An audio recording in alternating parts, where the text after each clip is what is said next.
보리심, 불방일품입니다. 그죠?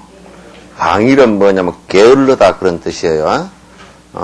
게을른 것을 했는데, 우리는 이제 게을르고 부지런한 것을 우리는 잘못 알고 있는 게 많아요. 그래서 보통 보면 밭에 나는 잡초가 부지런히 크면 좋겠어요, 안 좋겠어요? 맞지? 안 좋죠, 그죠? 곡식이 아주 잘 커나가는 것은 괜찮지만, 잡초가 열심히 큰다, 그건 안 좋죠, 그죠? 결과가 안 좋단 말이에요. 그러니까, 우리가 지금 나 굉장히 바쁩니다. 나 바쁘다고 할 때 무엇 때문에 바쁜지를 확실히 좀 봐봐야 돼요. 무엇 때문에 내가 지금 바쁜가? 뭘 하기 위해서 바쁜가? 그래서, 이를테면, 지금 내가 부지런히 지금 하고 있는 일이 뒤에 좋지 않은 결과가 계속 올 수 있는 일들을 부지런히 하고 있다. 그건 차라리 안 바쁜 게 훨씬 낫단 말이야. 그러겠죠? 그런데 지금 사람들이 보면, 나는 참 바쁘게 살아요. 그래서 뭘 하면서 바쁘게 삽니까? 하고 이렇게 물어보면 굉장히 딴짓하면서 바쁘게 산다고 얘기한다고. 그거는 바쁘게 살면 살수록 좋지 않게 된다. 그래서 내가 항상 극단적인 예가 되지만은 아주 도둑질하는 사람이 바쁘면 세상이 시끄러워지고, 그죠? 또 강도질 하는 사람도 강도 깡패들이 굉장히 지금 일이 많아서 바쁘다 그러면 온 세상이 난장판이 되고 만다고요. 이를테면 여자들이 맨날 얼굴에 화장하느라고 바쁘고 옷 찾아 입느라고 바쁘고 이렇게 한다고 하면 그거는 좀 나쁘게 얘기하면 집구석 다 망하는 일이라고. 응? 어디 돌아다니느라고 바쁘고 그래서 뭐 때문에 돌아다녔어? 그냥 심심하니까요. 그래서 심심하면 차라리 진짜 좋은 예승인들이 말씀을 책이라도 한 권 보면서 읽는다든지 이런 습관보다는 허저 놀러 다니면서 좋지 않은 결과가 올 수 있는 일들을 하거나 또는 자기 지어놓은 복을 갖다가 계속 까먹고 다니거나 이렇게 해서 바쁘단 말이죠. 그렇게 해서 바쁜 것은 그 부처님께서나 옛 조사스님들이 뭐라 그랬냐면 분화방처럼 쫓아다니면서 자기 날개를 다 태울지도 모르는 일들을 갖다 하면서 바쁘다라고 얘기한다. 그래서 그 사람은 굉장히 그 바쁜 것을 쉬지 않으면 결과적으로 나중에 정말 힘들게 될 것이다 라고 얘기하는 거란 말이죠. 여기서 게으르지 말아야 된다, 아주 부지런해야 된다 라고 하는 것은 좋은 결과가 올 수 있는 일들에 부지런해야 된다. 그거는 여러분이 평생을 살고 나면 60, 70, 80대에서 이제 이 인생을 마감할 때쯤 되면 얼마나 좋은 결과에 의해서 좋은 결과를 갖다 만들기 위해서 내가 좋은 씨앗을 심고 그 좋은 씨앗을 갖다 가꾸기 위해서 내가 얼마나 노력했는가가 이게 나이가 들어가면서 점점 그 결과가 나오기 시작해요. 전부 다 나오기 시작한단 말이에요. 그래서 여기에서 지금 부처님께서 말씀하신 이 불방일이라는 것은 첫 번째 뭐를 하기 위해서 한 거냐면 보리심.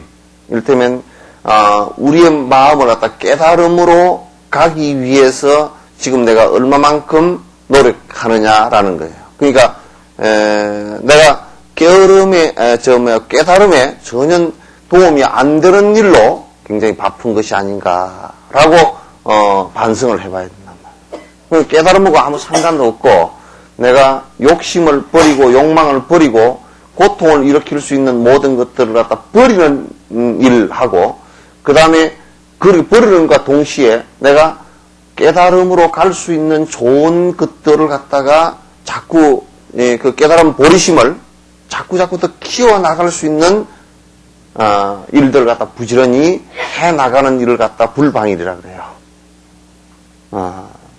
그래서 이제 우리가 살면서 내가 지금 무엇 땀새 지금 이렇게 바쁜가? 내가 지금 하는 행동이 아무런 자각됨 없이 그냥 아무런 자각된 것도 없고 그냥 내가 일상적으로 계속 반복해왔던 일들을 갖다 일상적으로 그냥 아무 의미 없이 반복을 한다라고 했을 때는 굉장히 큰 문제가 되는 거예요. 대부분이 우리가 일상적으로 그냥 반복하는 일들은 자각함 없이 일상적으로 반복하는 일들은 그게 거의가 세세생생 습관적으로 해왔던 일들일 뿐이에요. 지금 내가 하는 일이, 내가 이게 깨달으면 무슨 도움이 되는가? 내 행복을 만드는데 무슨 도움이 되는가? 내가 행복이라고 하는 것은 어떤 가치관을 갖고서 지금 내가 행복이라고 할 것인가? 돈을 많이 가진 것을 행복이라고 할 것인가? 권력을 높이 가진 것을 행복이라고 할 것인가? 이런 것들을 갖다 전부 다 욕망 추구를 갖다 전부 다 행복이라고 할 것인가? 라고 한다 그러면, 물론 그게 일시적 행복은 될지 모르지만도, 영원한 행복을 갖다 만들기는 어렵단 말이죠. 아무리 부자라도 다 놓고 가거나, 끝까지 부자였어도 다 놓고 가거나, 그 다음에 중간에 그 재산이 없어질 때는 가난한 가보를 받게 돼 있으니까. 진정한 행복의 길로 나가는 것이 어떤 것인가? 그렇게 하기 위해서는 부처님께서 말씀하신 보리심, 내가 부처님처럼 돼야 되겠다라는 생각과 그 행동 하나라도 생각 하나라도 돼야 되겠다는 그 생각을 그냥 내가 일으켰다고 해서 그게 계속 반복해서 계속 그게 끝까지 커지는 건 아니잖아요. 그죠? 씨앗을 뿌려놨다고 해서 그게 그렇게 되는 것이 아니라 끊임없이 관리를 해야 되는데, 관리하는 것은 이를테면 농부도 곡식을 관리할 때 하루아침만 나가서 보지 않는다든지, 또는 농약을 한번 잘못 쳤다든지, 거름을 한번 잘못 줬다든지, 그러면 그냥 그게 문제가 생겨요. 여러분이 그 비료를 줄 때 비료를 언제 뿌리는 게 가장 좋아요? 아침과 점심과 저녁 나들에 언제 뿌리는 게 가장 좋아요? 응?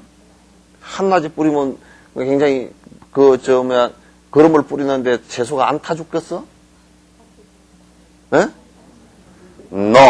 보살님 말씀이 경험에 맞다고.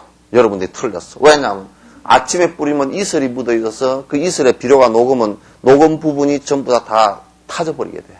그래서 이슬이 하나도 없을 때 뿌리는 거야.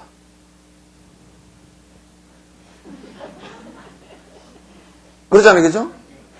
보살님이 그는 해봐서 경험해. 그는 이슬이 있을 때는 그 위에서 뿌리질 않고 밑에다가 땅 옆으로 살짝 그 땅에다 바로 내려놔야 돼. 그럼 뿌리기가 훨씬 힘들죠, 그죠? 그 다음에 안 그러면 소나기가 확 올 때, 소나기 오는 걸 맞으면서 뿌려야 돼. 그래야 이게 물이 씻어 내려가니까. 그러나 그거는 비료 유실이 굉장히 많아. 예? 그런 것도 하나, 비료를 똑같이 뿌린다라고 했을 때도 저녁에 뿌리면 왜 힘드냐면, 저녁에 해그름녘에 뿌리면 벌써 그 배춧잎이나 이런 이파리들이 벌써 촉촉해지기 시작해서 까딱 잡으면 비료를 머금기 쉬워. 그렇게 한단 말이에요. 그러니까 우리가 농부가 곡식 하나를, 배추 하나를 가꾸는데도 그 시기를 놓치지 않고 부지런히 하잖아요, 그죠? 부지런히 그 시기도 놓치지 않고 비료나 이런 거 할 적절한 상황도 놓치지 않고 그렇게 해야 된다고. 그래서 우리 때문에 피를 갖다가, 자, 한번 생각해 보세요. 논에 피를 갖다 뽑는데도 모자리판에서 피를 뽑으면 모자리판은 나중에 가서 모를 낼 거 아닙니까? 그죠? 모를 낼 거니까 모자리판의 모는 거기에 20배, 30배 넓어진다고. 나중에 모자리판에 있던 것을 나중에 모를 내면 20배, 30배 넓어지니까 모자리판에서 피사리를 안 해놓으면 20배, 30배 넓어진 데서 피를 뽑아야 돼. 그러잖아요, 그죠? 그러면 노력이 몇십 배가 더 들어가고 또 찾기도 무척 더 힘들고 그렇게 된단 말이에요. 작은 피였을 때는 그냥 하나 쏙 뽑으면 힘도 안 들고 그러지만 나중에 포기를 안았을 때는 그 포기가 벼하고 딱 쩔어가지고 벼 포기를 다 끌고 나와서 떨어지질 않아. 그런 것처럼 우리가 마음에서 잘못된 생각이 일어났을 때 그때 탁 이거 뽑기는 쉬워도 그게 뿌리를 다 내려서 습관이 되어졌을 때는 그 뿌리 뽑기 굉장히 힘들어지는 거예요. 그래서 술 한 잔 그냥 누가 먹으라니까 아무 맛도 모르고 한 잔 먹다가 아이고 이게 술 먹어서는 안 되겠구나 그러면 그건 끊기가 쉬워. 그러나 30년 동안 술독에 쩔은 사람은 아무리 끊으라 그래도 별 핑계 다 돼서 나중에 간경화나 간암이 와가지고 수술을 해서 간을 반 좀 드러내고 그때서 끊으시오. 그래도 죽을 걸 생각하면 끊어야 되겠고, 습관을 생각하면 퍼먹어야 되겠고, 그렇게 된다고. 그렇게 되잖아요. 그죠? 그런 것처럼 우리가 불방일이다라고 예를 든다면 내가 부지런히 부처님처럼 되기 위해서 지금 이 생에는 안 될 것 같지만은 그러나 세세생생 내가 부처님처럼 되기 위해서 부지런히 부처님처럼 되는 방법들을 갖다 부지런히 행해 나가는 것을 갖다가 불방일이라 그래. 게을르지 않는다. 그렇게 하는 거란 말이에요. 그래서 이제 중생을 위해서 내가 열심히 베푸는 거. 우리는 이 때문에 일반 중생처럼 생각하면 내가 남을 위해서 베푸는 것은 그냥 좋은 일이다라고 생각하기 쉽지만도 그것보다는 내 수행을 위해서 내 욕심을 덜쳐내서 부처님처럼 되기 위해서 내가 남에게 보시행을 행한다 그러면 그건 굉장히 큰 수행이 되죠. 그죠? 그냥 보리심을 더 정장시키는 수행이 된단 말이에요. 그러니까 남에게 베풀더라도 내 마음속에 내가 부처님처럼 돼야 되겠다라는 이 생각을 갖다 간절히 가진 사람하고 가지지 않은 사람하고 똑같은 것을 베풀더라도 나중에 결과가 달라져요. 그건 마치 우리가 뭐와 같으냐면 벼를 갖다 논에다 심어놓고 비료를 갖다 주는 사람과 벼를 논에다 심지 않고 비료를 주는 사람과의 차이예요. 벼를 심어놓고 주면 나중에 가을에 분명히 튼실한 곡식을 거둘 수 있지만 벼를 심지 않고 그냥 비료를 주면 그 땅이 걸어서 다른 식물들도 잘 자라긴 하지만도 나중에 가서는 거둘 게 하나도 없는 거야. 그와 같이 달라. 아시겠죠? 그래서 내가 부처님처럼 돼야 되겠다 이 생각을 갖는 것이 그게 믿음이고 부처님처럼 될 수 있다라고 생각하는 것이 그게 믿음이야. 불교에 대한 믿음은 그게 믿음이에요. 부처님께서 복을 주시겠지, 내가 싹싹 빌면 뭘 주시겠지, 나를 극락에 보내주시겠지, 그거 아니라고요. 아시겠죠? 그래서 이제 불방일품, 방일이라는 것은 아주 게을른 걸 얘기해요. 그래서 이제 한 개송씩 해봅시다. 보살들은 이와 같이 보리심을 굳게 지니고 항상 산만하지 않으며 가르침을 벗어나지 않도록 노력해야 합니다. 지금 이제 내가 부처님처럼 되겠습니다라고 원을 세우고 내가 이제 육바라밀행을 그 이전 수행과 앞에 쭉 얘기했죠, 그죠? 이제 공양하는 거 이런 거 전부 다 얘기했다면 예비 수행과 육바라밀 수행을 실제로 하면서 내가 보살 원을 세우면 그때부터 이제 보살이란 말이에요. 그래서 부처님의 그때부터 이제 불자라 그래. 부처님 제자들이라. 그래서 그런 이제 보살들은 이와 같이 보리심을 굳게 지녀야 돼. 마음을 한 번 낸 것만 가지고는 안 돼. 내가 자꾸 이게 한번 생각해 보라고. 내가 그래 부처님처럼 됐을 때는 얼마나 행복하겠는가. 라는 생각을 내보란 말이에요. 그래서 항상 산만하지 않고 우리가 산만하다는 것은 남반사거든 이게. 그죠? 그럼 우리가 이제 이를테면 뭐 거울이 이게 아주 그 지면이 그 거울 면이 쫙 이게 고르지 않으면 어떻게 되겠어요? 빛이 남반사를 해버린단 말이에요. 그러면 안에 영상도 안 맺혀. 비치질 않아. 그와 같이 그냥 어느 때는 그 보리심이 조금 아이고 내가 참 부처님처럼 돼야 되겠다라는 생각이 났다가도 어느 날은 갑자기 보면 그냥 딴 생각이 나고 자꾸 산만한 아주 그 생각들이 계속 반복된다고. 깜빡 잊어버리고 그게 남반사가 계속돼.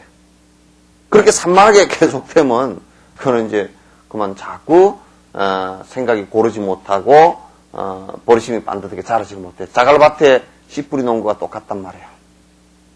마음을 항상 한결같이 고르게 쭉 가져야 돼. 그건 참선을 하건 연부를 하건 무엇을 하건 경을 보건 무엇을 하건 이게 굉장히 그 산만하면 안 돼.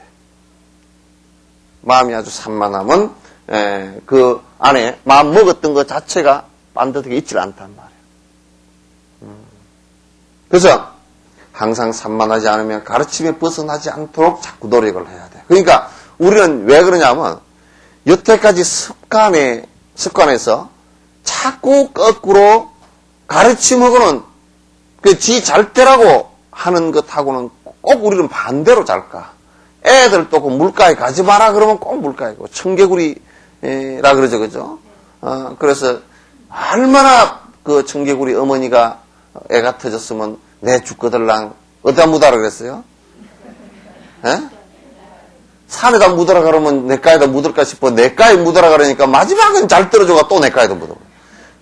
그거 참나. 꼭 우리 중생이 부처님 입장에서 놓고 보면 청개구리 애들 청개구리 때 앞니빨 빠지가 낼롱낼롱 할 때하고 똑같아. 뭐는 하지 마라 그러면 키커 그건 술 먹는 사람도 그러잖아. 술 좀 먹지 마라 그러면 꼭 내가 애국자라고 주세를 내가 얼마나 세금을 잘 내준다고 뭐 그런다든지 뭐 담배 피우지 마라 그러면 내가 지방세를 얼마나 내는지. 실제로 술 안 먹고 담배를 안 피우면 국가에 안 먹고 안 피워야 애국자예요. 왜냐하면 의료보험이고요. 이런 거 국가적인 손해가 굉장히 많습니다. 그 사람들 술 먹고 담배 피우고 해가지고 병 나가지고 고치려고 그러면 잘 고쳐지지도 않아. 전신만신이 버금버금 해가지고. 그래가지고 아주 뭐 의료보험 다른 사람한테 피해를 많이 줍니다. 의료보험 우리 다 내잖아요. 그죠? 의료보험 전체 내는 사람한테 담배 피우고 술 먹는 사람들이 아주 그 피해를 많이 줍니다. 전체적인 연결해서 본다 그러면 그 사람들이 1년에 그 내는 그라든지 이런 것들이 또 보험료 같은 게 교통 그 관계 그 보험 같은 경우도 자동차 보험 같은 경우도 술 먹고 한 사람들이요 그 교통사고 잘 내는 사람들이 안 내는 사람들에게 피해를 얼마나 줍니까 그죠? 이게 보험금이 만약에 지금 술 먹고 사고 나는 것을 갖다가 다 거의 한 뭐 8, 90배로 줄어버렸다 그러면 여러분 보험료가 쑥 내려갈 겁니다. 쑥 내려갈 거예요.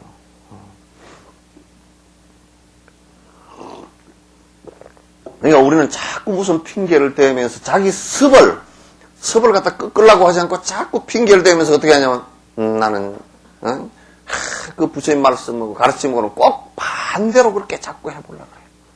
꼭 갖고 또 뭐라 그러냐면 법회에 나오라고 하면 꼭 법회에 나가야 공부하나요? 그런다. 그런 소리를 해서고 말이야. 그래서 꼭 반대로 그 이제 잘 하라고 지한테 좋으라고 하는 얘기는 빨리 수순을 해야 돼. 아이고 참 빨리 그걸 갖다가 그렇게 따라 해보려고 노력을 해야 되는데 꼭 한번 거꾸로 한번 가보고 그렇게 이제 하는 성질들이 굉장히 안 좋은 성질이에요. 부모님이 하는 얘기들 가운데 아이들 잘 때라고 하는 얘기들은 그건 100% 들어야지 아이들이. 안 들을 필요가 뭐 있어 이게. 안 들을 필요가 하나도 없단 말이야. 그래서 보살들은 이와 같이 보리심을 굳게 지녀야 되고 항상 산만하지 않으며 가르침을 벗어나지 않도록 잘 노력을 해야 돼요. 자꾸 부처님 말씀, 우리가 이제 완전 부처님처럼 되지 못했으니까 부처님 말씀에 어떤 말씀이 있어서 부처님께서 어떤 말씀을 이럴 때는 어떻게 가르쳐서 우리들을 행복의 길로 이끌었는가 요걸 경전을 통해서 보고 또 듣고 또 그렇게 하나하나 그렇게 하라고 한 것은 또 실천을 해보고 그렇게 하면서 점점 생각이 그렇게 넓어진단 말이에요.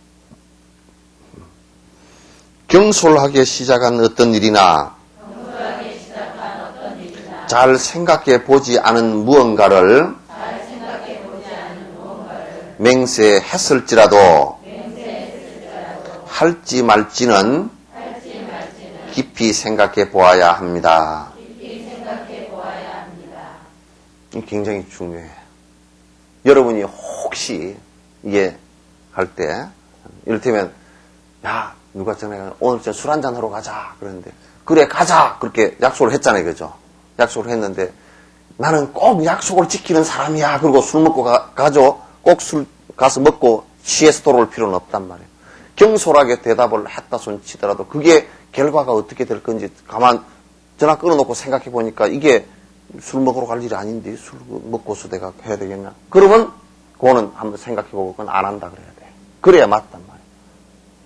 약속을 경솔하게 하지 말아야 되지만도 혹시 경솔하게 했을지라도 그게 뒤에 좋지 않은 결과가 올 수 있는 일들은 빨리 약속을 취소해야 돼. 약속을 지킨다고 꼭 가지 말고. 예? 전에 어떤 사람은 그랬다니까.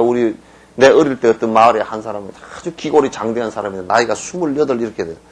술 먹기 내기를 했어. 술 먹기 내기를 했는데 이 사람이 상대편 너는 절대 나를 못 이긴다 그러고 옛날에 25도짜리 큰 대병 한 병 있죠. 그걸 들고 한꺼번에 다 마셔버렸어. 그래서 그 사람 돌아가셨어. 이기기는 했지.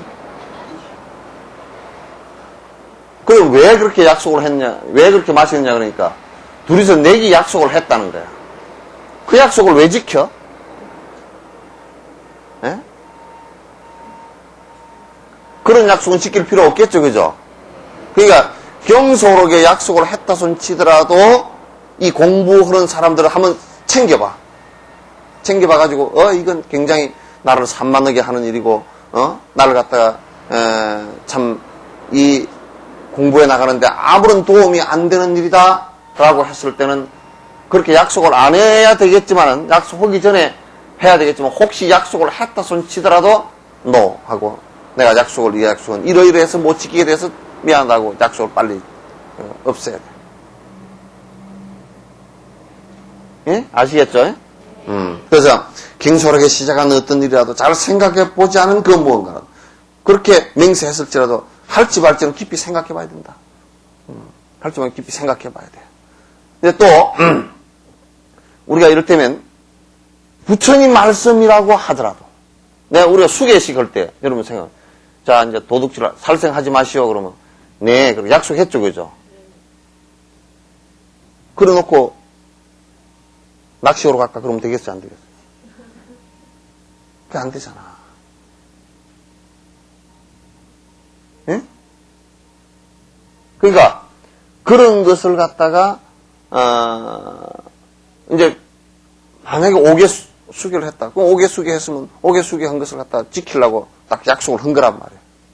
약속을 한 거면 그냥 내가 그냥 뭐 하라 그러니까 수계한다니까 형식으로 예, 네 해놔놓고 뒤에 왜 안 지키요? 왜요? 이렇게 돼버리면 안 된다.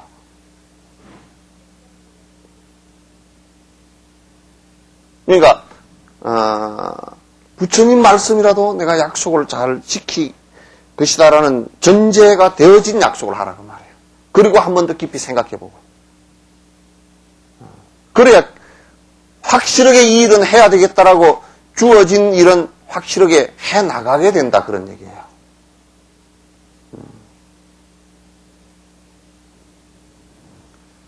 아시겠죠? 잘 생각해 봐야 된다. 부처님과 보살들이 큰 지혜로 모두 관찰해 왔고 나 또한 거듭 생각했던 그것을 어찌 늦출 수 있겠습니까? 여기서 이제 그것이라는 것은 뭐냐면 보리심이에요. 그죠? 보리심을 정장시키는 일을 어찌 늦출 수가 있겠는가? 근데 이제 뭐냐면 부처님 과거의 모든 부처님들과 그 보살님들이 큰 스님들이 이것을 갖다 어떤 부처님은 이렇게 말씀하고 어떤 부처님은 저렇게 말씀하고 이게 아니고 부처님들이 한결같이 똑같이 하신 말씀들이라. 똑같이 하시면 누구나 다 부처가 될 수 있는 성품을 갖고 있고 누구나 다 그렇게 하면 최고의 행복을 가져올 수 있고 더불어 남과 행복해질 수 있다라는 것을 갖다가 다 개발해놨잖아요. 그죠? 그러니까 그거는 그냥 관념적으로 일상적으로 그냥 그런 얘기들이 아니고 말씀들이 아니고 이건 당신네들이 전부 다 체험을 통해서 다 그렇게 됐다라는 얘기예요. 그죠? 그렇게 됐다라는 얘기이기 때문에 모두 큰 지혜로서 큰 성인들이 중생들의 행복을 위해서 개설을 해놓은 길이라고요. 그렇기 때문에 우리가 한번 깊이 생각해보고 받아들였을 때는 머뭇거릴 필요가 하나도 없다 그런 얘기예요. 받아들였을 때는 머뭇거릴 필요가 하나도 없다 그래요. 큰 지혜로 모두 관찰을 해왔다 그랬죠, 그죠? 또 이제 이런 걸, 그래, 다 부처님이 될 수 있구나, 라고 생각하고 다 언젠가는 깨달음을 이룰 수 있겠구나, 라고 생각한다 그러면, 나 또한 그도 자꾸 반복해서 생각해 봤던 것이기 때문에 머무를 필요가, 머뭇거릴 필요가 뭐 있겠느냐, 이 말이에요. 그래서 신구의 삼업이 몸으로 짓는 업이나 또 입으로 짓는 업이나 생각으로 짓는 이 업을 갖다 삼업을 잘 이렇게 자꾸 부처님과 같이 되기 위해서 부단히 노력을 해야 된다는 말이에요. 부처님과 같이 되기 위해서. 그 부처님과 같이 되는 것의 방법은 우선 몸뚱아리는 계율 지키는 거고, 그죠? 또 입은 부처님 말씀하는 거고, 생각은 부처님 생각과 똑같이 하는 거고. 그러면 점점 그게 습관이 돼서 닮아져 가기 시작한단 말이에요. 그렇게 이제 되는 거라. 만일 그와 같이 맹세해 놓고 그 일을 행동으로 옮기지 않는다면 모든 중생을 속인 것인데 나는 어떤 중생의 몸을 받게 될까요? 이 문제가 커. 이를테면 나는 부처님 법을 따르고 부처님 법을 갖다 배우고 부처님처럼 되겠습니다 라고 맹세를 했잖아요, 그죠? 수계받고 다 맹세했단 말이에요. 여러분 다 수계받았죠? 맹세해놔놓고 실행을 안 한다, 행동으로 옮겨가지 않는다.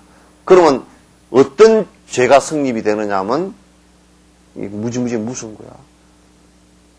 여러 중생들을 다 속인 죄가 돼.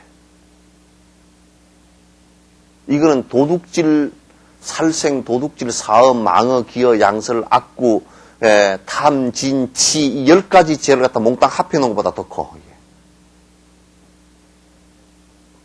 한두 중생을 속인 게 아니고 모든 중생을 속인 거란 말이야. 나는 부처님처럼 되겠습니다라고 했단 말이야. 나는 불성이 있어서 부처님처럼 될 것을 믿습니다라고 약속했단 말이야. 그런데 어느 날 갑자기 나는 똥 누르고 하느라고 바빠서 공부 못합니다, 이렇게 된다 그러면 이건 뭘 속인 거냐면 중생을 속인데, 왜 중생을 속이게 되느냐면 이 법은 일체 중생에게 이익을 주고 행복을 주기 위한 법이기 때문에 내가 그 공부를 하지 않을 때는 일체 중생을 갖다 속인 게 되고 해를 끼치는 일이 된단 말이에요. 이게.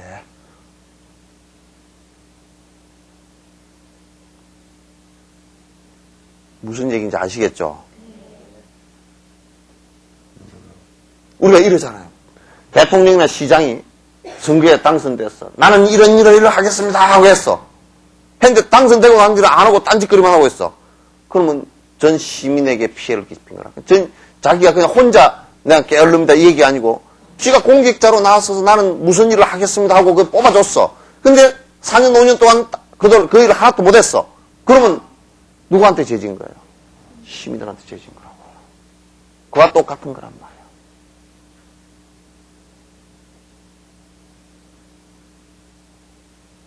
그러니까 우리가 공부를 안 한다는 것은 내 공부 안 해버리면 그만이지, 그런 소리 하지 말라고.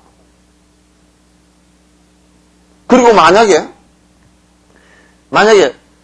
발버릇심을 해서 부처님처럼 되겠습니다. 자, 여러분이 별 의미가 없는 것 같지만은 내 혼자 그냥 공부하는 것이니까 별 의미가 없는 것 같지만 여러분이 지금 배운 법을 갖다가 딴 사람한테 지나가는 귀에 한마디로 다 해줘도 이게 여러분 어떤 영향을 끼치느냐면, 나는 내가 그 저녁에 전화를 갖다 내려놓지 못하고 자는 것이 있어요. 왜냐하면 석천사에 왔으면 해도 자살을 하려고 하는 사람들이 전화를 꼭 밤중 12시, 1시, 2시에 하거든. 그럼 계속 들어주기만 한다. 그러면 그 고비만 넘기면 그래도 죽음이라는 것을 가져가도 면한다. 전화 한 통화에 죽음을 면하게 해주는 것이 된단 말이에요.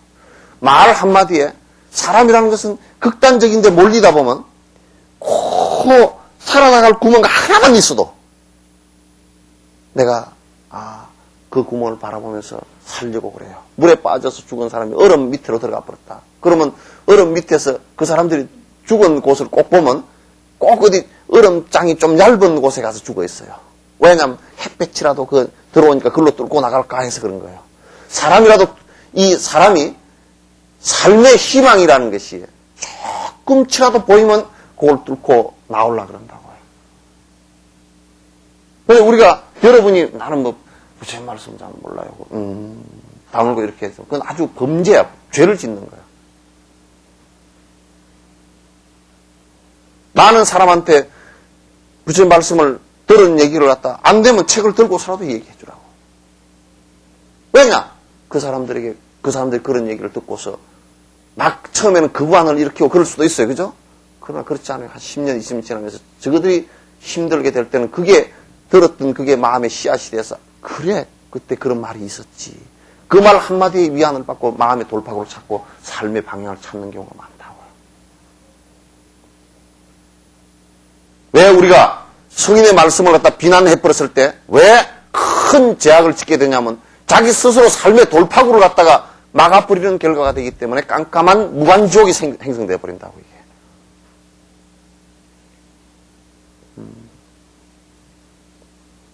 이 법을 배워보면 상당히 예민하죠, 그죠? 그냥 막 하는 게 뭐 대충 넘어가는 게 아니야 이게. 그러니까 우리가 부처님 말씀을 듣고 전달하지 않는다라고 할 때는 그 마치 속가에서 시집가서 난 애 안 낳을 거요 하는 거랑 똑같은 얘기라고. 그 집안에 가서 아주 정말 손을 끊어지게 만드니까 그건 죄이잖아, 그죠? 부처님 말씀을 듣고 아무 말도 안 하고 앉았는 건 그건 아주 죄악이야. 부처님 말씀을 듣고 내 행동을 바꿔나가지 않는 것도 죄악이고, 부처님 말씀을 공부하고 포기하지 않는 것도 죄악이고. 왜? 여러 중생들에게 이익된 말씀을 갖다 부처님 말씀을 전달하는 것이 여러 중생을 위하는 일이란 말이에요. 중생무비는 서운도 아닙니까? 그죠? 중생을 위하는 길이란 말이에요.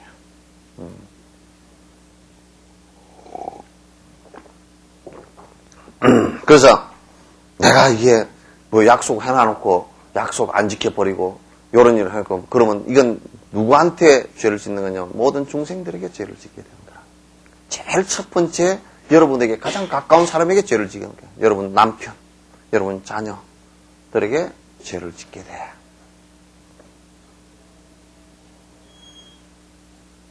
아시겠죠? 핸드폰 꺼.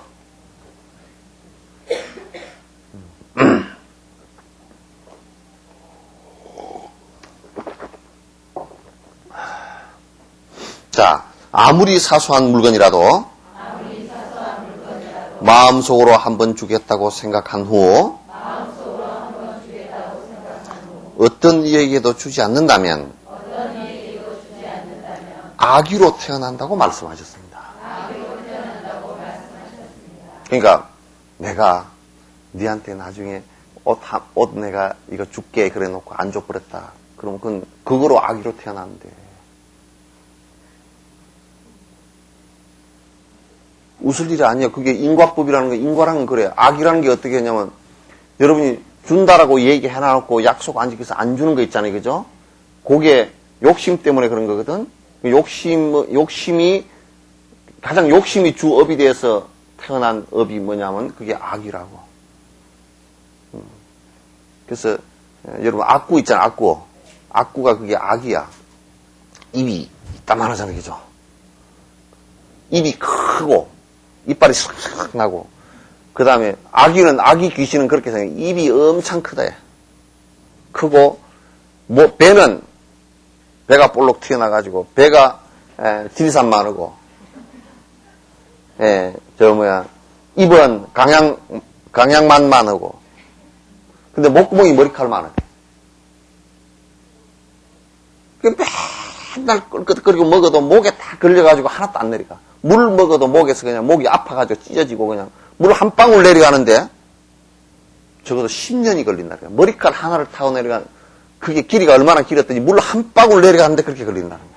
그게 목에서 불이 나버린대. 그러니 뭐 배는 맨날 쫄딱 쫄쫄 거 아니에요, 그죠? 입에는 만날 뭐 먹어가지고 꿀꿀꿀 해도 하나도 안 넘어가. 그게 악이야. 어? 그게 악인데, 그 악이가, 제발 들어올 때 핸드폰 좀 끄고 들어와. 어? 내가 핸드폰 바구니를 갖다 하나 일단 달아놓을까? 딱 갖다 놔놓고 들어가거든. 법회 본 지가 얼마인데 자꾸 핸드폰 갖고 다녀. 남 방해하잖아. 남 공부하는데.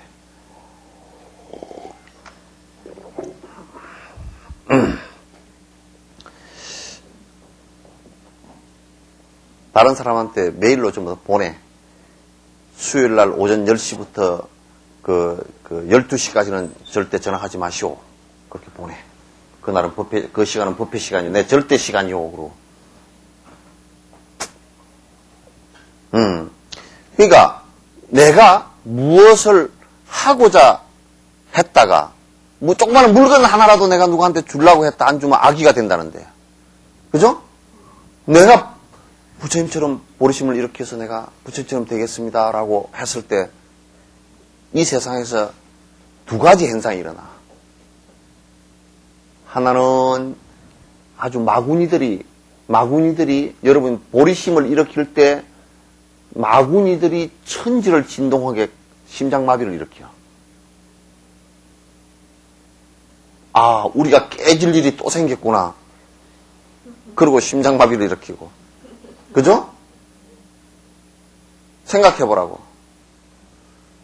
이북 같은 경우, 우리나라에 이를테면 뭐, F-15 전투기를 갖다 들여온다. 그러면 이북은 굉장히 기분 나쁠 거 아니에요, 그죠? 엄청 기분 나쁠 거라고. 저기 좀 더 우리 꼭대기 날아와서 그냥 그 비행기가 얼마나 정밀한지 그냥 그 미사일을 쏘는데 미사일이 300km까지 나간대. 그게 공대지 미사일 같은 경우도. 공중에서 땅을 타격하는 미사일도 그러면 휴전선 근방에서 평양 그냥 폭격을 할 수 있다고, 그거 서서. 그러니까 굉장하지. 이북으로서는 그것도 정밀 폭격을 하니까 그냥 굉장히 한 대 들어올 때마다 그냥 소름이 삭삭 끼치지. 그러니까 마구니들이 아, 내가 이제 정법대로 잘 살겠습니다. 부처님법대로 살겠습니다. 그러면 그 마구니들이 그냥 혈압도 오르고 심장마비도 일어나고 그냥 당뇨병도 걸리고 막 보통 문제가 안 생기잖아요, 그죠? 보통 문제가 아니에요. 그럼 만약에 여러분이 정법대로 이제 내가 정말 보살심을 일으켜서 살겠습니다. 그러면 술 먹던 영감님이 갑자기 문제가 생겨. 처음에는 뒤까진 게 뭐 하다가 조금 지나다 보면 요게 제법이네 그러면서 속으로 뭐라 하냐면 니야 하든지 마든지 나는 술 퍼먹고 들어오겠다 이제 의기장을 놓기 시작해. 그러다 꼬암 깨 지르면서 저래 가지 마!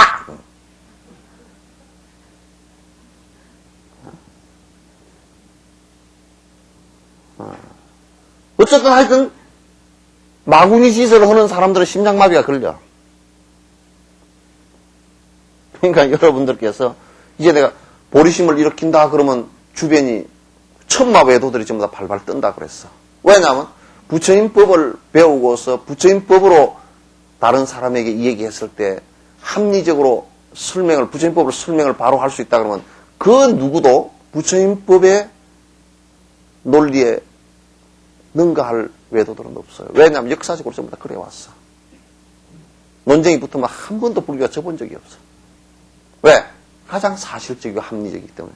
행위사학적이고 신비적이고 그냥 그렇다 이렇게 비합리적이고 이런 게 아니란 말이에요.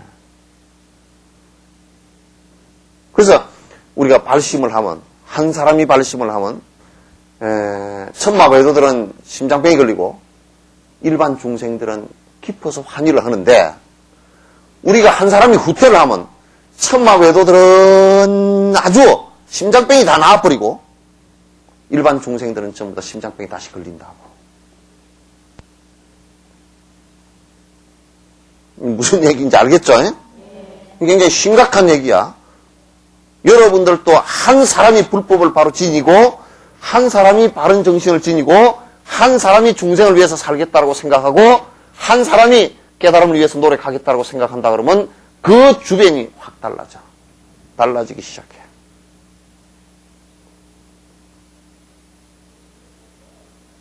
틀림없는 얘기야. 아무리 그러니까 사소한 물건이라도 마음속으로 한번 주겠다고 생각하는 주지 않는다 그러면 아기로 태어나는데, 아기로 타는데, 이게 요 얘기는 전제가 뭐냐면, 내가 일체 중생을 기쁘게 하는 발심을 하나 놓고 하지 않는다 그러면 천마 외도는 전부 환희심을 내고 모든 중생들은 전부 심장병이 일어날 괴로움을 당한단 말이에요. 그러니까 어떤 큰 스승이 공부를 열심히 하셔서 우리에게 법을 베풀어 준다 그러면 그 법을 베풀어 주는 것만큼 얼마나 기쁘고 환희심 납니까? 그죠? 우리 집에서 만약에 우리 아버지 어머니가 치매가 걸리고 아버지 어머니가 그 몸이 아프고 그러면 아들, 딸들이 사실은 잘 못 모셔요. 왜 잘 못 모시냐면 우리 어머니, 아버지의 그 무너지는 모습을 우리가 인정하기 싫은 거라. 가슴이 아파서 그냥 고함도 나오고 그냥 성질도 나오고 그런 거라. 그죠? 그러듯이 나무 어머니, 아버지는 그게 별로 없으니까 그냥 그래 여행에 똥도 닦아내고 그렇게 한다고. 지 어머니, 아버지를 똥 닦아내려고 그러면 그건 보통 수준 가지고는 못해. 마음이 아파서. 우리 어머니가 왜 이렇게 됐을까? 그것 때문에 그죠? 그게 어려운 거라. 그 자기 어머니, 아버지를 갖다 똥 닦아낼 수 있는 사람이면 남의 어머니, 아버지는 그냥 쉽게 해. 쉽게 한단 말이야. 자, 위 없는 안락한 자리에 진심으로 손님을 초대해 놓고 모든 중생을 속인다면 제가 선지도에 어찌 갈 수 있겠습니까? 위 없는 안락한 자리, 이게 뭐냐면 안욕따라 삼약삼볼이야. 깨달음의 자리야. 자, 이제 여러분이 이렇게 했단 말이야. 나는 이제 깨달음의 자리에 깨달음으로 들어가겠습니다 라고 원을 세웠다고. 세웠는데 또 나와 인연 있는 사람들도 또한 이 자리에 오십시오라고 나는 한단 말이야. 하는데 그래 놓고 내가 그걸 갖다 하지 않는다 그러면 손님을 갖다 전부 다 초대해 놓고서 그 초대한 사람을 갖다 전부 다 속였다 그러면, 이를테면 오늘 우리 집에는 정말 맛있는 음식이 잔뜩 있습니다. 여러분 오십시오. 그래 놓고 다 와서 자리에 앉혀 놓고서는 오늘 음식이 다 쉬어버렸습니다. 그러면 되겠어?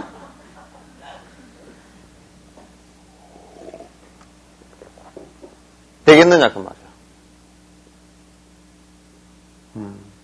여러분이 발심해서 열심히 공부를 하던 사람이 공부를 안 해버리면 이런 상황과 똑같아. 그럼 내가 어떻게 선치도라는 것은 적어도 인간 이상, 저 수라 있죠, 그죠? 인간, 수라, 천상, 인간 이상으로 어떻게 태어나겠느냐, 그 말이에요. 그러니까 인간, 수라, 천상은 그게 전부 다 선업을 지어야 그게 나는 데야. 삼악도 그러잖아요? 악도 그러면 그거는, 지옥 악이 축생인데, 그거는 전부 다 악한 갑옷 때문에 태어나는 것이라. 악한 갑옷 때문에.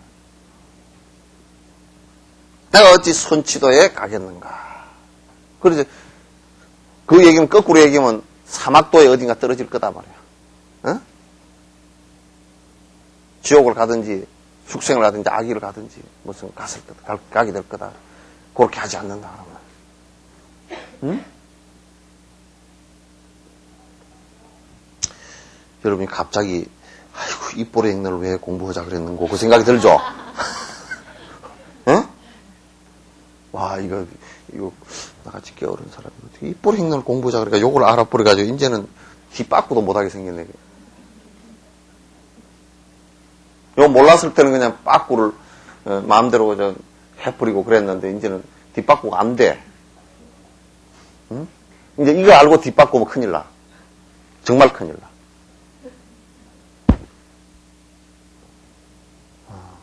자, 이 얘기에서 여러분을 갖다 경고하기 위해서 그냥 이게 꾸며낸 얘기 아닙니다. 사실 인과가 그래요. 사실 인과가 그렇단 말이야.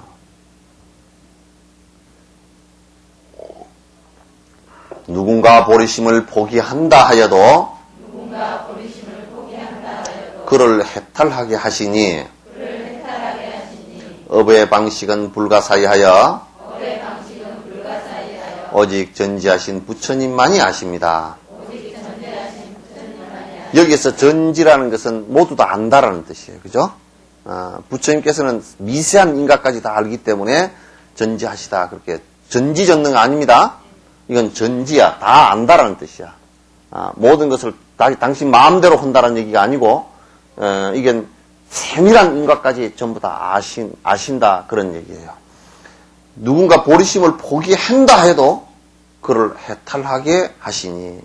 이제 이게 뭐냐면 누가 이를테면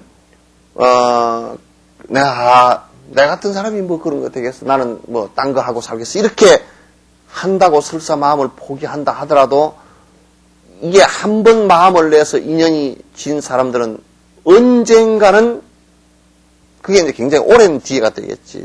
언젠가는 부처님의 방편력으로 건져지게 되긴 되겠지만은 또 그 시간이 너무 오래 걸린다 그 말이야. 너무 오래 걸려. 그러니까 우리가 이렇잖아요. 밭에다가 씨앗을 하나 뿌렸어. 뿌렸는데 비도 안 오고 그냥 날씨도 춥고 그래가지고 이게 씨가 딱 그냥 그 음이 트지 않고 딱 오그라져 가지고 이 잡초 씨 같은 경우는 막 10년, 20년 오그라져 있다가도 비 오면 나. 비 오고 온도 맞으면 나거든. 그와 같이 오그라져 있었다 손 치더라도 거기에 다 불종자가 있기 때문에 언젠가는 이게 음이 튀게 돼 있어. 그러나 굉장히 오랜 뒤에라고 말이에요. 너무 고통을 많이 받은 뒤에 그렇게 할 필요가 없다 그 말이에요. 자, 그것은 보살이 타락하는 것 가운데 중재이니 이와 같은 일이 일어나면 모든 중생의 이익이 줄어들기 때문입니다.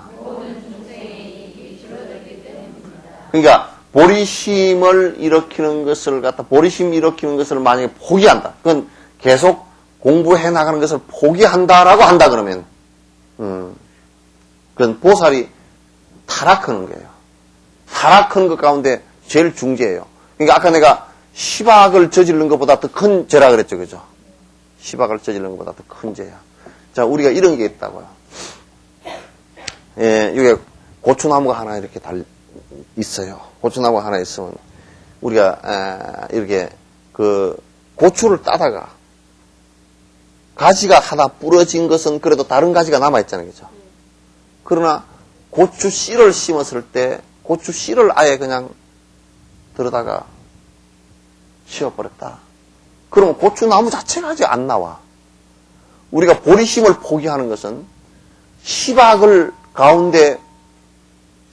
지어서 마치 고추나무 가지가 여러 개 부러진 것보다도 아예 여기서는 돋구어지질 않으니까 문제가 더 심각하다고 말해요.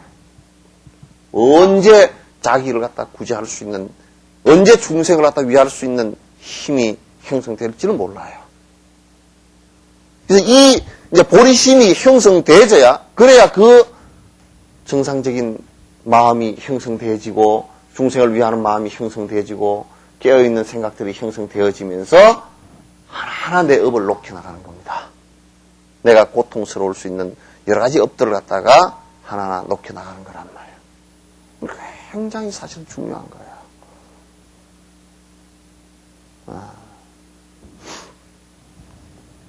그래서 여러분이 보살심을 냈다가 포기한다. 그러면 보살로서는 큰 중재자가 돼요. 그래서 감옥으로 간다 그러면 완전히 사형감이라. 집행유예도 안 돼, 이거. 뭐 3년, 뭐 7년 이런 형도 아니야. 이건 사형감이야.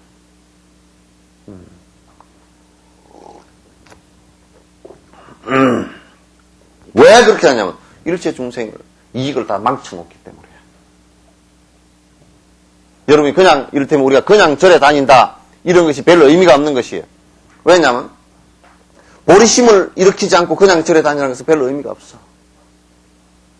중생들의 이익이 하나도 안 돼. 뭔 이익이 되겠어? 생각해 보세요. 내가 그냥 복비로 다니는 것이 무슨 이익이 되겠느냐 이 말이야. 중생들에게 어떤 이익이 되는지 한번 생각해보라고. 중생들에게 어떤 이익도 안 되는데 나에게 무슨 복이 돌아오겠는지 한번 생각해보라고. 이거 간단한 논리들이라니까. 나한테 복이 돌아오는 것은 무엇 때문에 복이 돼? 내가 이를테면 나무 숲속에서 사니까 참 맑은 공기를 마시는 복이 내한테 있다 그럴 때는 내가 나무를 잘 위해줘야 맑은 공기 마시는 거 아니에요. 그죠? 나무에게 이익이 있어야 내가 맑은 공기 마시는 거지. 나무 다 배 떼버리고 무슨 맑은 공기를 마시겠느냐. 그 말이에요. 내가 일체 중생에게 이익된 일을 하지 않는데 절에 다니면서 내 복만 빌고 내 복만 달라고 그렇게 했는데 그게 무슨 중생이 어떤 중생에게 한 티끌도 이익이 안 돼.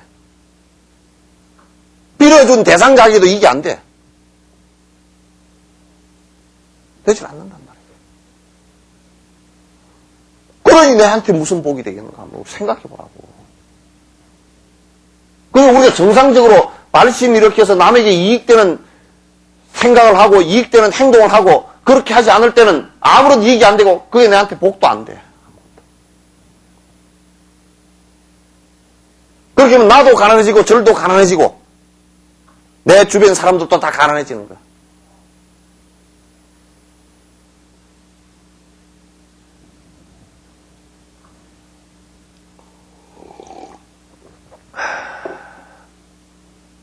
생각해보면 좀 무섭죠? 응? 무서울 정도로 정확해요.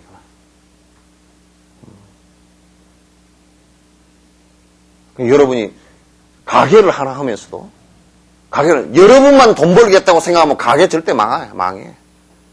가게를 하면서도 여기에 있는 사람들 전부를 위해서 이를테면 여기에서 물건 하나 사는 사람들을 위해서 내가 뭔가 이익을 주겠다고 생각하면 그 가게 무슨 가게를 해도 돼. 오늘 가게 하는 법 제대로 알려줬다.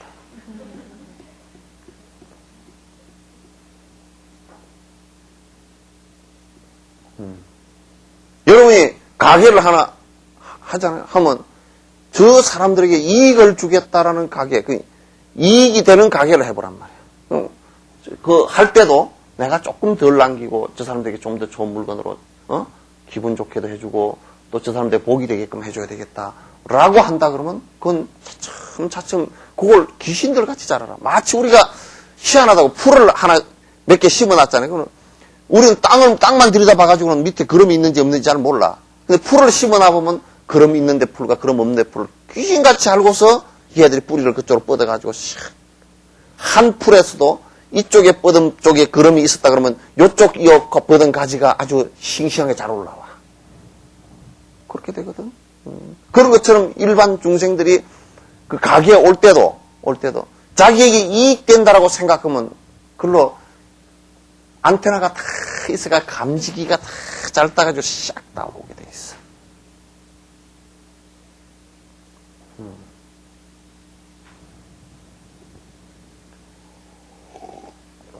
여수시의 인구가 자꾸 줄어들어서 타려다. 왜? 여기 살아봐야 별 이익이 된 게 없다 그러니까 가지.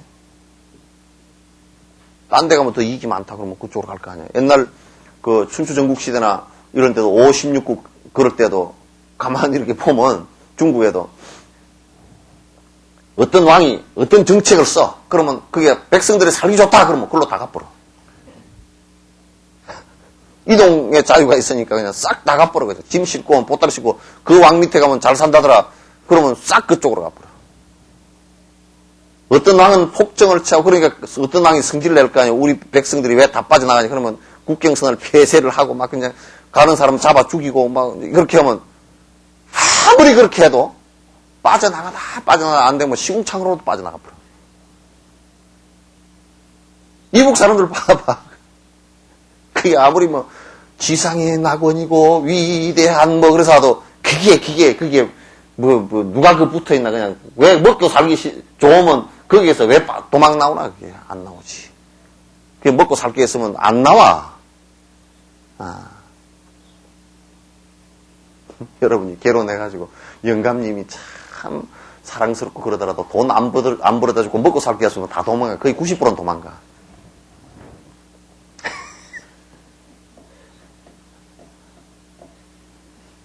집에 가면 맨날 밥을 때마다 쌀 밑에 도가지를 갖다 바가지로 쓱쓱 긁고 앉았고, 그렇게 하면 옛날에 무슨 흥부마도라나 그러고 살지, 안 살아. 요즘에 그냥 그렇게 하면 안 살아. 그러잖아.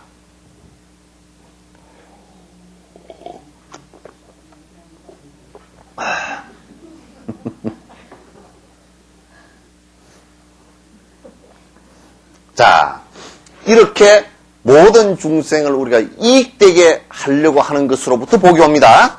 그래서 보살은 어떤 면 일체 중생을 공경하는 거야. 일체 중생을 갖다가 잘 위하는 사람들. 그걸 보살이라 그래. 그래서 건강경에 이래 나왔어. 육조 해능 스님이 그걸 갖다 딱 그냥 주석을 따라서 공경 일체 중생 그려놨어. 보살은 뭐냐? 공경 일체 중생이다. 일체 중생을 공경한다. 일체 중생 공경하는데 공경하려고 그러면 지가 잘났다 그러면 공경이 안 되잖아요. 그죠? 그러면 치는 아무것도 없어. 그러면 무아상, 무인상, 무중생상, 무수자상이야. 내가 뭐 잘났다고. 응? 내가 뭐 잘났다고 그래야 돼요. 에? 나는 잘난 꼬라지가 하나도 없어. 그래야 돼. 그럼 내가 잘난 꼬라지가 있다 그러면 남을 위할 생각이 안 나잖아. 지 잘났다고 자랑하지. 응? 그게 보살이란 말이야.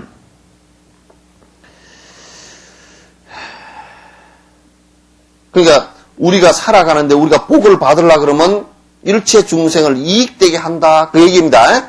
그래서 우리도 이를테면 석천사 신도들이 열심히 석천사 불자들이 우리가 참 어려운 가정 그 생활 속에서도 돈을 내 가지고 저쪽 하얀 곳을 지어서 운영을 갖다 열심히 하겠다 그러면 왜냐하면 어려운 사람들 여러 중생들 가운데서도 제일 힘든 것이 늙고 병들고 죽기 직전이고 움직일 수 없고 돈 없고 이게 제일 힘든 거 아니에요, 그죠? 그 우선 정신적인 건 다 놔두고 내가 의지할 때마저도 없고 내 목숨 하나 어디 허벌판에서 그냥 던져져 가지고 움직일 곳이 없다 이럴 때는 밥 한 숟갈 하나 넣을 데가 없다 이렇게 한다 그러면 이건 여러 고통이 막 삼중 사중고가 겹쳐진 거 아니에요. 그 사람들 이익을 위해서 우리가 조금 열심히 해야 되겠다. 그러면서 이제 복이 되는 거예요. 이제. 다른 것으로 인해서 복이 되는 거야. 이럴 때면 우리가 스님들에게 공양을 한다라는 것도 스님들이 청정하게 수행을 해서 이 세상을 서로 나눠 먹고 살고 깨끗한 마음을 낼 수 있게끔 법문을 해서 다 마음을 갖다 좋게 돌려놓을 수 있는 그런 일을 하기 때문에 우리들에게 복이 돌아오는 거란 말이에요. 그냥 무조건 스님들에게 그냥 공양하면 무조건 복이 온다 이 얘기 아니에요. 그렇게 수단해서 돌아오는 것이란 말이에요. 그래서 나는 그래. 나한테는 공양해봐야 복이 별로 안 될 것 같더라고. 왜냐하면 내가 별로 그렇게 할 수 있는 능력이 별로 없어서. 그러니까 단지 여러분이 나한테 공양하면 나는 여러분이 복이라도 되게끔 그 어려운 사람한테 전부 다 돌려줘 버리는 것이 그래도 여러분한테 빚 안 지는 것이다 나는 그런 생각을 해. 빚은 안 지잖아 그러면. 내가 여러분 복은 안 되더라도 빚은 안 지잖아.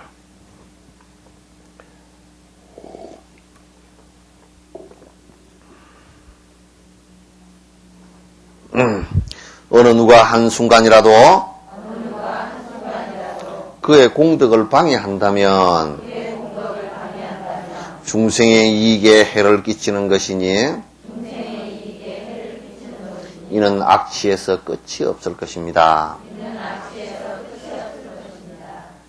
우리가 이런 생각, 만약에 다른 이교도가 그런 보살님 그런 걸 왜 하요? 못하게 방해했다. 또 영감님이 그런 걸 왜 하고 다니냐고 그렇게 방해한다. 그거는 엄청나게 문제가 돼. 왜 문제가 되느냐면 이게 대전제가 뭐냐면 중생에게 이익된 일을 하는 거 아닙니까? 그죠? 중생에게 이익된 일을 갖다 못하게 한다. 남에게, 중생에게 해가 되는 일을 못하게 한다고 했을 때는 복이 되지만은, 중생에게 이익된 일을 갖다가 방해를 한대. 우리가 설사 지나가다가 어려운 사람한테 돈 몇 푼을 주고 가는데, 에이, 그거 주지 마소. 그 사람 거짓말쟁이 같으네. 이렇게 방해를 하는 것도 굉장히 큰 죄가 되는데 모든 중생들에게 이익된 일을 하겠는데 그거 하지 말라고 방해를 하는 사람이 있다 그러면 그건 굉장히 큰 죄가 돼.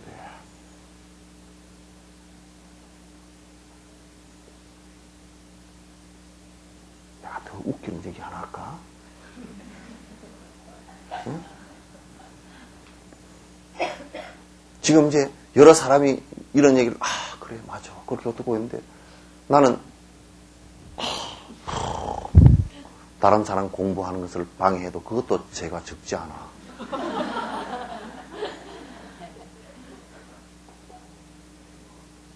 잠 깨, 흘러.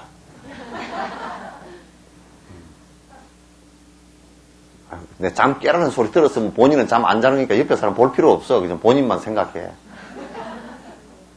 나도 잠자는 사람 안 보니까.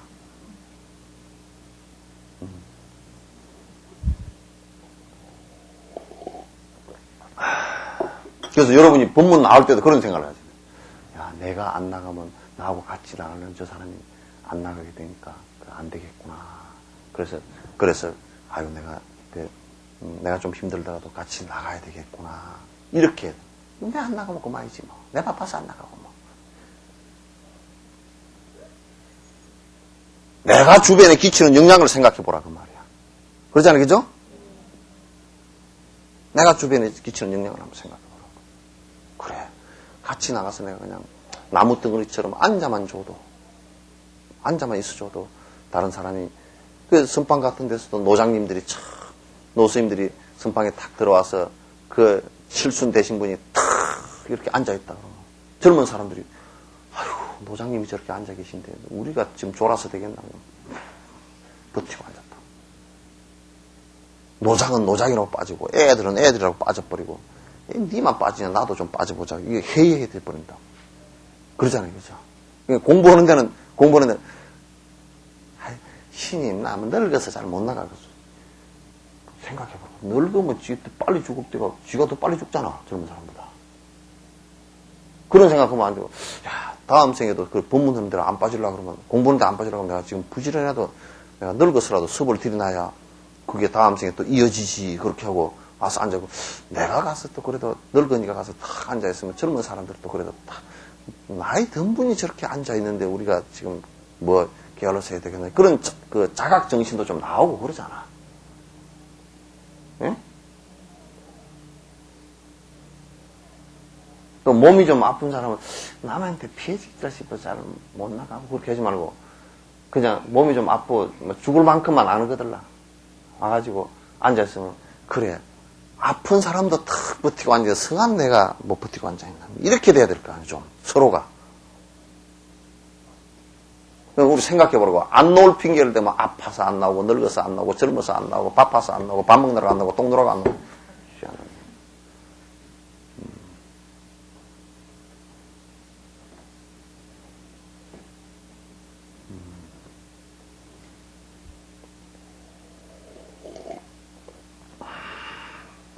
그러니까 어느 한순간이라도 남의 공덕을 방해하면 안 됩니다. 네. 자꾸 이 사람이 공덕을 지게끔 옆에서 북돋워 줘야 돼. 아이고 잘한다. 앞에 수위 찬탄 배웠죠? 네.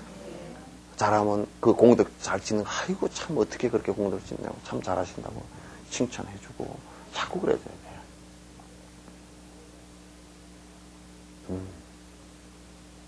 이게 아주 중요한 공부는 법들이죠. 이게 공부는 자세고 공부는 법들이야. 이런 정신을 갖고 있어야 공부에 장애가 일어나지 않고 공부를 한단 말이에요.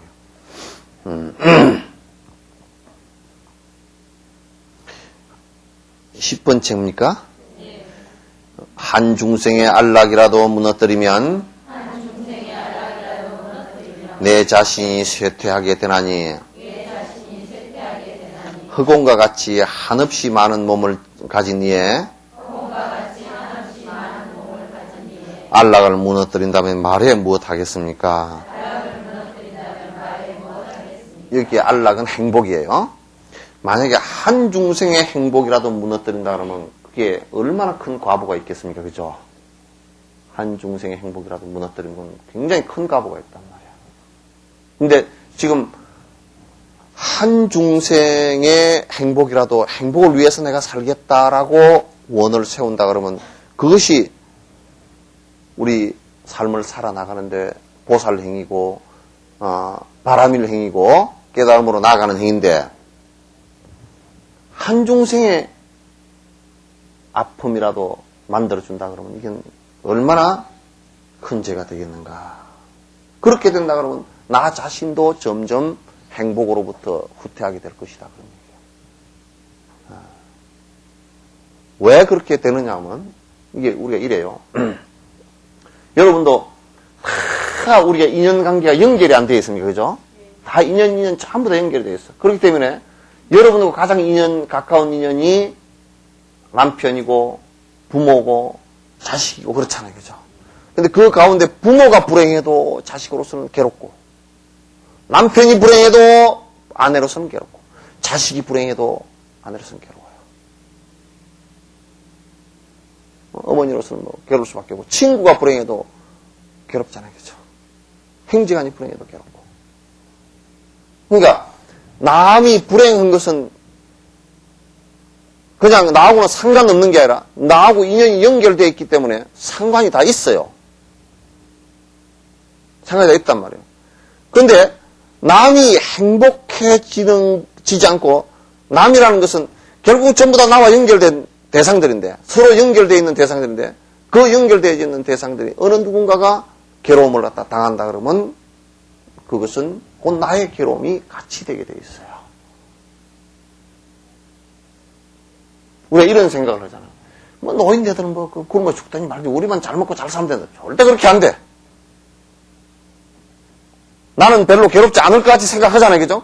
기득권 보수층들은 대부분 그렇게 생각해. 그러나 절대 역사 이래로 가난한 사람을 갖다 그대로 방치해 놓고서는 국가 자체가 위태로워져 버려요. 임진왜란 때도 왜 그렇게 당해버린 줄 압니까? 여러 가지 이유가 있지만 일본이 강해서 당한 것 같지만 그렇지 않아요. 대부분의 그때 유생들 정권을 쥐고 있는 사람들은 한 10% 내외 되는 사람들이 저거들이 땅 다 차지하고 저거들이 모든 권한과 모든 권력을 다 차지하고서 국민을 위해서 사는 것이 아니라 전부 다 저들끼리 싸움하고 그래서 전쟁이 일어나니까 국가를 위해서 80%의 대부분의 사람들은 관원들, 관료들 말을 갖다 아무도 안 믿어. 여기 모이시오. 우리가 왜 놈을 쳐야 되겠소? 그 소리니까 다 도망가버리고 하나도 없어. 관리들 저거들도 도망갔거니와 백성들도 관리들을 믿질 않아. 그래서 모인 곳이 국가체제는 안 믿어버렸어. 왜? 같이 어려울 때 논아먹지를 않았으니까. 농사 걷어들이면 전부 다 저거들끼리 다 먹어버렸으니까. 도지세 거두고 전부 다 해가지고 저거들 창고에서는 쌀이 썩어나가고 백성들은 굶어서 죽어나가고 권력을 저거들이 다 차지하고 앉아서 다 그렇게 했단 말이야. 그러니 정작 전쟁이 일어나니 누가 그 국가를 위해서 내가 목숨을 바치겠어? 이 국가를 위해서 목숨 바치겠어? 그 소리를 하겠어요? 그래서 다 도망가 버린 거야. 그런데 이제 그래도 신망이 있던 학자들이나 스님들이 있었다고. 학자들, 고경명씨나 이런 사람들은 국가가 그렇게 부패해가지고 자기가 나가봐야 국가를 바로 잡을 수가 없으니까 안 나갔어. 안 나가고 후학들만 가르쳤어. 너희들이 많은 학자들이 나가서 나중에 좀 정화 좀 해주라고 가르쳤어. 그러니까 그 제자들 중심으로 해서 의병이 일어나고 스님들 같은 경우도 절에 전부 다 일반 바깥에서는 살지를 못해. 세금이 너무 많고 그래가지고 그냥 맨날 농사 지어도 피죽 한 그릇도 못 끓여 먹으니까 절로 다 도망가 버렸어. 절로 다 도망간 거야. 그래서 절에서 이렇게 있어도 안 되겠다 싶어서 성군을 조직한 게 전국적으로 조직한 게 7,000명을 더 조직했잖아요. 요즘 같은 일개 사단병력을 조직했다고.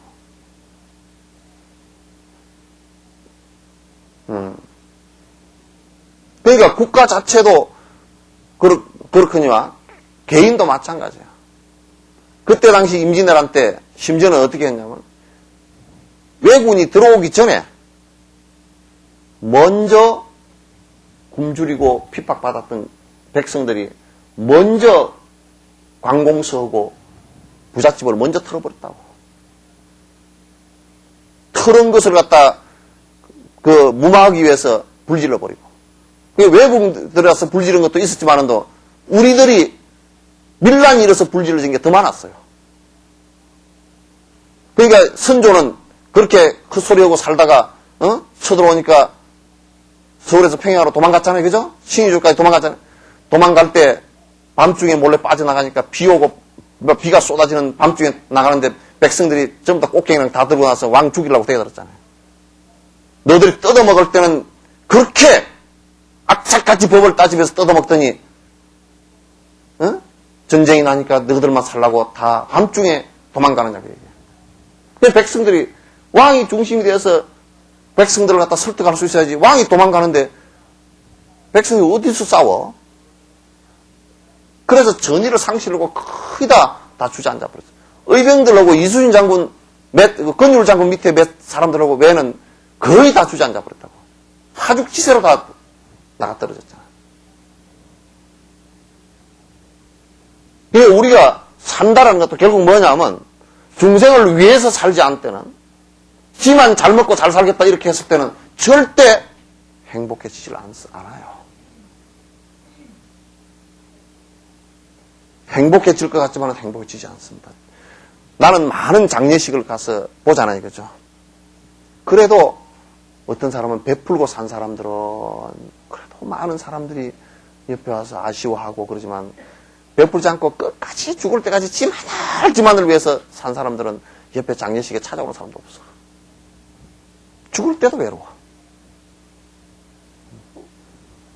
잘 들어야 돼.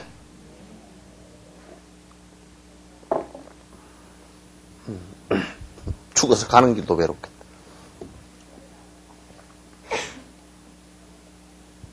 한 중생의 알랑이라도 무너뜨리면 내 자신이 쇠퇴하게 되나니 흑곰과 같이 한없이 많은 몸을 가진 이에 그 많은 중생들의 안락을 무너뜨린다면 나는 말해 무엇 하겠느냐. 많은 중생들의 행복을 갖다 내가 무너뜨려 버린다 그러면 그건 뭐 말해 무엇 하겠느냐. 그런 얘기.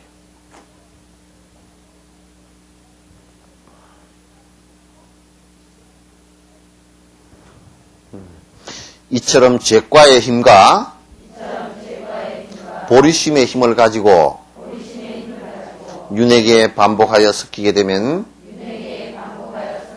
보살지에 이르는데 많은 세월이 걸립니다.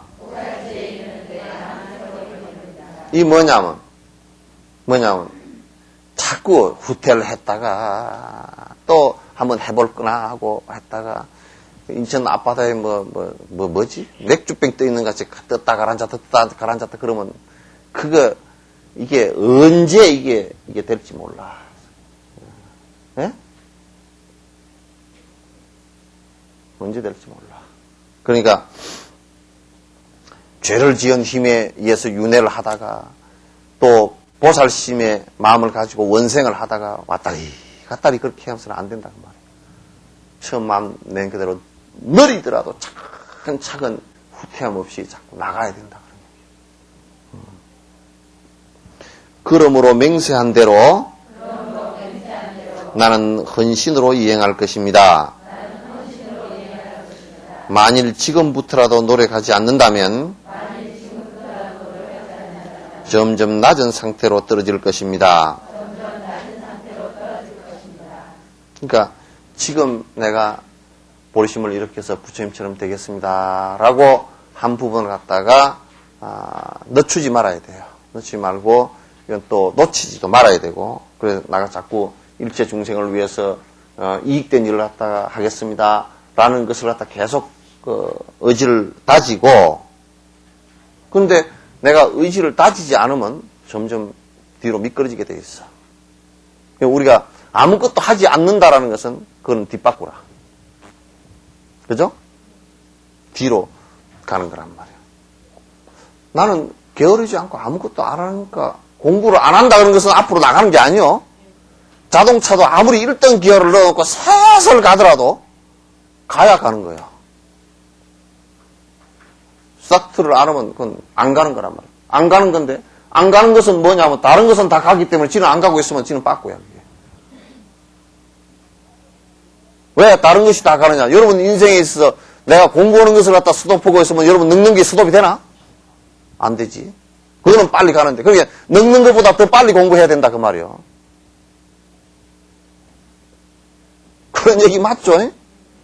늙는 것보다 빨리 공부해야 돼. 공부 안 하고 있으면 그것도 늙는 것도 딱 수도해 있고 뭐 다 복이랑 다 수도해 있고 다시 시작하면 다시 스타트되고 그러면 좀 쉬고 올만도 한데 그게 그렇게 안 된단 말이에요. 공부를 안 하고 있으면 그냥 안 하고 있어도 늙는 것은 다 늙고 복도 다 쇠진하고 뭐 다 쇠진해서 나중에 공부는 하나 통계없고 그냥 이 몸뚱아리는 갈 때가 다 돼버렸다 그러면 이건 보통 문제가 아니잖아.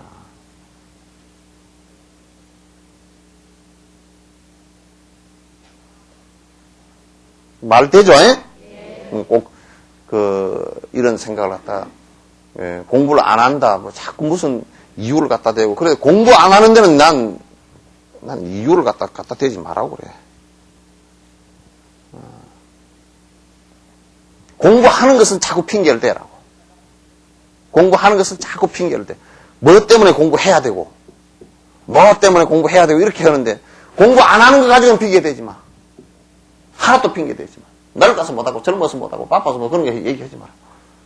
아이고, 나는 머리가 별로 안 돌아갔어요. 다음 생에도 더 안 돌아가, 그러면.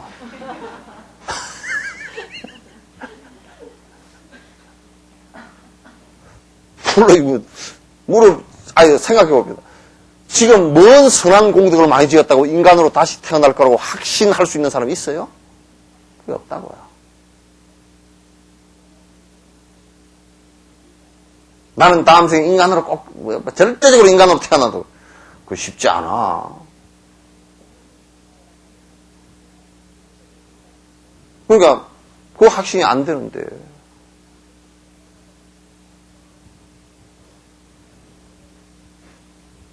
그러니까 우리가 이제 열심히 공부하는 것은 놓치지 않는 것이 이제 인생에서 가장 중요한 것이라는 것을 여러분이 한치도 이게 놓아서는 안 돼요. 그래서 스텝 바이 스텝 계속 공부 또 해나가고 그러다 보면 그게 이제 조금 공부는 연륜이 쌓이고 하다 보면 생각들도 우선 경전을 배우다 보니까 생각이 많이 정리가 되어집니다. 생각이 정리되어진다고 해서 또 습관이 정리되어지진 않아요. 습관 같은 경우는 또 뭐, 생각은, 이거 정리해야 되겠는데, 안 되는 게 꽉 찼잖아요, 그죠? 그럼 그것도 이제 자꾸 이게 반추해봐서 이건 하지 말아야 되겠다는 생각이 나오면서부터 이제 그 다음에 그게 제동이 걸리기 시작하는 겁니다. 그렇지 않으면 제동이 안 걸려. 그렇게 열심히 좀 합시다, 잉? 네. 우리 수요부배 사람들도 이번에 좀 어지간하면 다 뭐냐면 달라이라마 존자님 법회는 여러분이 아마 이 생에 태어나거나 다음 생에 태어나거나 그렇게 쉽지 않을 거예요. 만나는 게 그렇게 쉽지 않을 거예요. 그래서 또 이제 내년에 간다라고 했을 때 내년이라는 것을 기약을 못 해요. 우리는 기약을 하기 어려워. 그러니까 여러분께서 조금 힘들고 무리가 가더라도, 가겠다는 생각을 쪽으로 이렇게 기울여서 같이 좀 많이 가실 수 있도록, 그렇게 해 주시기 바랍니다. 자, 끝내죠.